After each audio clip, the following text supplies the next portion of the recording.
À l'occasion de la Journée mondiale des assistantes maternelles, qui aura lieu demain le 19 novembre, je voulais dédier aux assistantes maternelles, les ASMAT, comme on dit, je voulais leur dédier cet épisode. On va parler de ce qu'il aurait possible de faire, bien sûr, en matière de VAE, mais c'est aussi l'occasion de remonter un petit peu dans le temps, avec beaucoup de nostalgie. En 2015, l'époque où j'ai débuté mes premiers accompagnements à la VAE, justement avec les assistantes maternelles. Et si vous n'êtes pas encore abonné, je vous laisse le temps du générique pour le faire et on se retrouve juste après pour avoir le contenu de l'épisode. Je vous dis à tout de suite.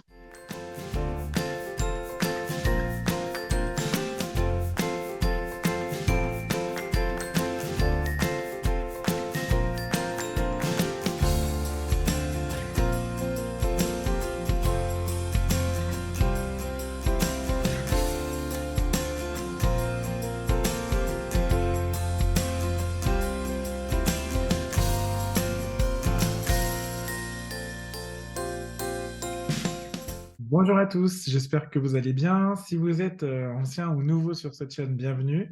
Je suis Julien Accard, je suis ingénieur de la formation et des compétences. C'est un Master 2 que j'ai obtenu par la VAE et je suis également coach professionnel. Mon métier, c'est vraiment le développement des compétences pour adultes au travers le coaching, la formation et bien sûr l'accompagnement à la VAE. L'accompagnement à la VAE, je le fais depuis 2015, c'est l'objet de cette vidéo d'ailleurs, sur tout type de diplôme, tout domaine et tout niveau. Et dans ces épisodes, eh bien, je vous partage chaque vendredi un maximum de retours d'expérience, de trucs, d'astuces et de bonnes pratiques pour vous aider à vous lancer du mieux possible dans la démarche de VAE et je l'espère de tout mon cœur, la réussir. Alors, remontons un petit peu dans le temps, ma rencontre avec les assistantes maternelles. Alors, j'en ai eu une quand j'étais petit. Mais professionnellement parlant, ma rencontre avec les assistantes maternelles date de 2013-2014. C'est comme ça que j'ai commencé mon métier d'abord de formateur pour adultes. Je faisais des formations à l'époque en bureautique et je me rappelle, j'avais une énorme valise avec tous les ordinateurs portables dedans. Et les valises étaient aussi grosses que moi, c'est-à-dire elles étaient grosses. Et je me promenais avec cette immense valise en train. J'allais à Belfort, je faisais à l'époque, j'étais en Franche-Comté, j'allais à Belfort, j'allais dans le Jura, dans des petits coins paumés, tout ça.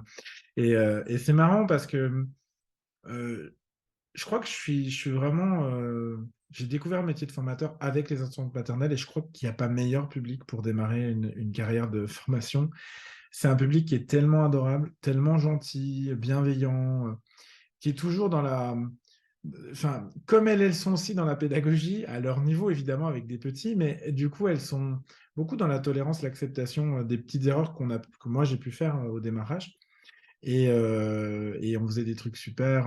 J'ai commencé par la bureautique, après je les ai formés au livret d'accueil, je les ai formés à la gestion des multi-employeurs, etc. Et jusqu'au jour où on est arrivé en 2015 et on a créé à l'époque l'une des premières VAE hybrides.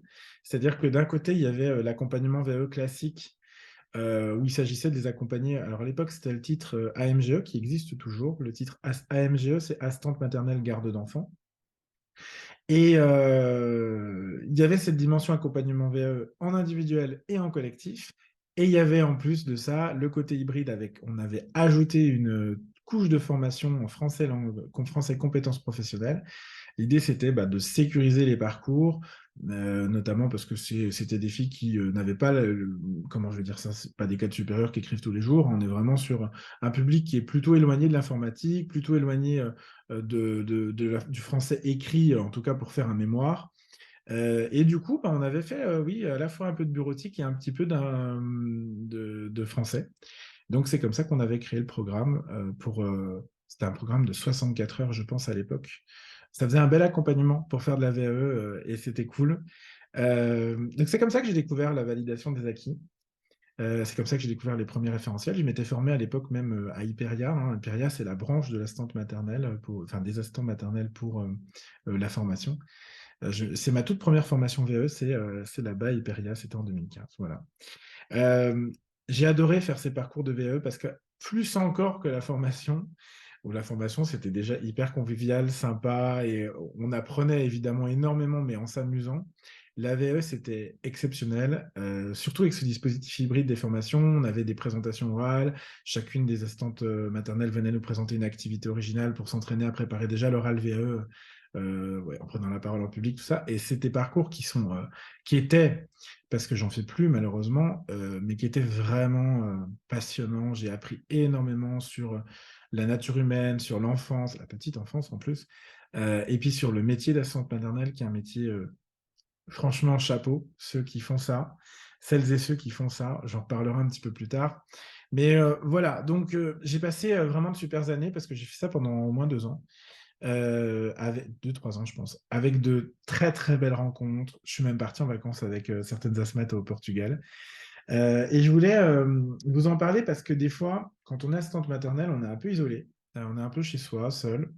Alors oui, on peut aller au relais, on peut aller voir, on peut se regrouper avec d'autres assistantes maternelles dans les MAM et tout ça, mais c'est vrai que on est quand même un peu isolé. On parle un peu bébé, enfant toute la journée. Et c'est vrai que la VAE, ça a vraiment révolutionné, je trouve, le parcours des candidates à l'époque. D'ailleurs, si vous me regardez, je pense que les filles vont me regarder, elles me regardent quand même de temps en temps. Déjà, je vous embrasse et témoignez, n'hésitez pas à témoigner en commentaire si vous le pouvez. Euh, Parce qu'en fait, ça vous sort de votre train-train quotidien encore plus que quelqu'un qui va au bureau tous les jours, quoi. Donc, je vous recommande de le faire pour plein de raisons. D'abord, pour obtenir un diplôme, parce que c'est vrai que ça vous permet de sécuriser quand même vos acquis de l'expérience, vos compétences. Et puis, le jour où que vous vouliez un jour plus faire ou que vous ne puissiez un jour plus faire ce métier-là, c'est vrai que ça peut sécuriser votre parcours et vous proposer d'autres pistes, vous permettre d'autres pistes.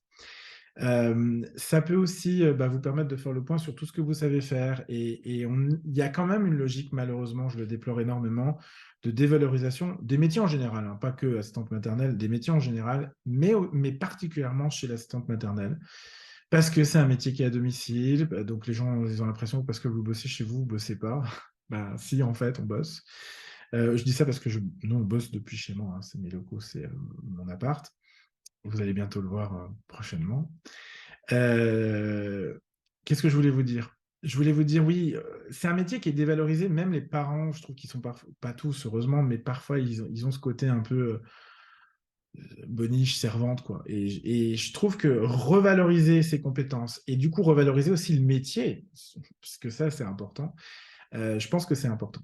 Ça va vous permettre aussi une démarche de VE comme tout le monde de développer sa confiance en soi, son estime de soi, de gagner en maturité professionnelle parce que vous allez analyser votre pratique, vous allez regarder ce que vous faites, comment vous le faites et du coup optimiser les choses. Ça va vous permettre de montrer l'exemple à vos enfants, par exemple, de dire voilà, je vais repasser un diplôme, je suis prête, il faut se remettre en question, il faut retravailler sur ses compétences, etc. Je trouve que c'est important l'exemplarité. Et puis, bien sûr, favoriser votre évolution professionnelle si vous souhaitez un jour, rapide ou non, évoluer vers d'autres métiers. C'est vraiment important. Je sais qu'il y a beaucoup d'assistantes maternelles qui remettent en question leur métier parce qu'il est difficile, parce que les parents, la plupart, sont ingérables, clairement. Voilà, je ne vais pas rentrer dans le détail dans cette vidéo, mais il y a une partie quand même des parents qui est ingérable. C'est les mêmes d'ailleurs qu'on retrouve à l'école. Voilà, donc c'est parfois compliqué. Et parce qu'ils ne respectent pas non plus ni la profession, ni la personne. Heureusement, pas tous, hein, je l'ai dit, je le redis. Hein, heureusement, il y a des parents aussi géniaux qui respectent la personne, le métier, et qui sont super sympas. Heureusement, hein, je pense que d'ailleurs, on les reconnaît, on les repère bien parce qu'ils sont peu nombreux.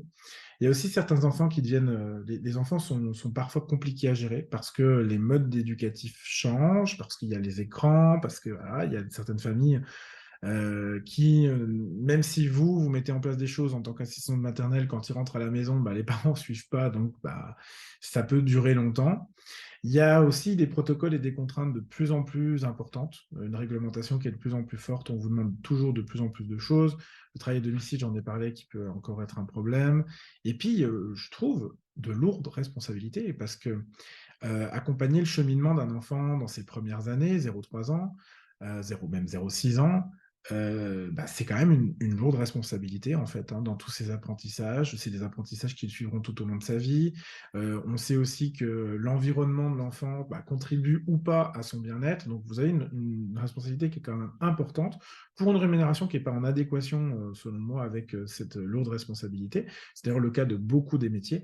Et ce qui fait qu'il y a beaucoup d'assistantes maternelles, en tout cas dans celles que je connais, qui envisagent de changer, qui en ont marre, qui sont fatigués. Et la VE peut vous permettre à un moment où vous êtes à bout de souffle là, ben, de vous redynamiser, un peu comme quand vous allez au relais voir d'autres gens, ça va vraiment vous rebooster, mais là on est sur un travail de plusieurs mois, donc ça peut vous faire du bien. Et puis, bah, surtout, l'idée, c'est derrière d'obtenir un diplôme. Alors, qu'est-ce qu'on peut envisager? C'est particulièrement utile pour celles et ceux qui veulent se réorienter en collectif. Bah, c'est possible en obtenant, par exemple, le CAP AEPE, là, le CAP accompagnant éducatif petite enfance. Moi, j'ai déjà accompagné des candidates assistantes maternelles qui, aujourd'hui, sont diplômées du CAP AEPE et qui travaillent en milieu collectif.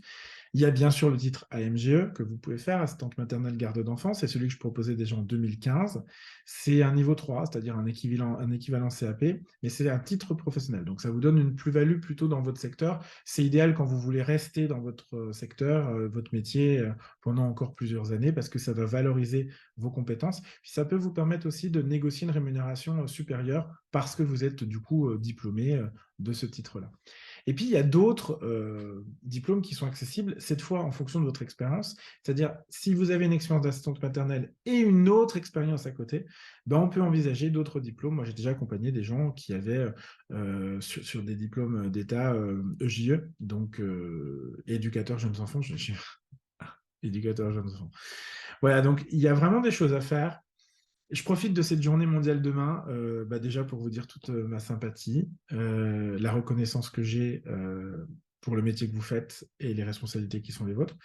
Et puis vous dire aussi, si vous êtes assistante maternelle, qui vous posez des questions sur votre avenir et que vous aimeriez sécuriser ben, votre parcours, vos diplômes par un diplôme, ben, qu'on est là, qu'on connaît bien le métier d'assistante maternelle au cabinet et qu'on serait ravis de vous accompagner sur vos VAE. Donc, n'hésitez pas à nous mettre un petit message, n'hésitez pas à commenter, évidemment, comme toujours en commentaire, la discussion se poursuit. Voilà ce que je voulais vous dire. Bonne journée mondiale, je crois que c'est mondial, oui, à vous. Et puis au plaisir d'échanger avec vous. Et puis pour celles que j'ai déjà accompagnées, merci encore pour tous ces bons moments qu'on a partagés ensemble. J'ai adoré. C'est aussi grâce à vous que aujourd'hui, bah, je fais ce métier, que j'ai développé le cabinet. Donc un grand merci. Je suis vraiment plein de gratitude pour tout ce que vous m'avez apporté et ce que vous m'apportez encore parce que je suis bien sûr en contact avec beaucoup d'entre elles.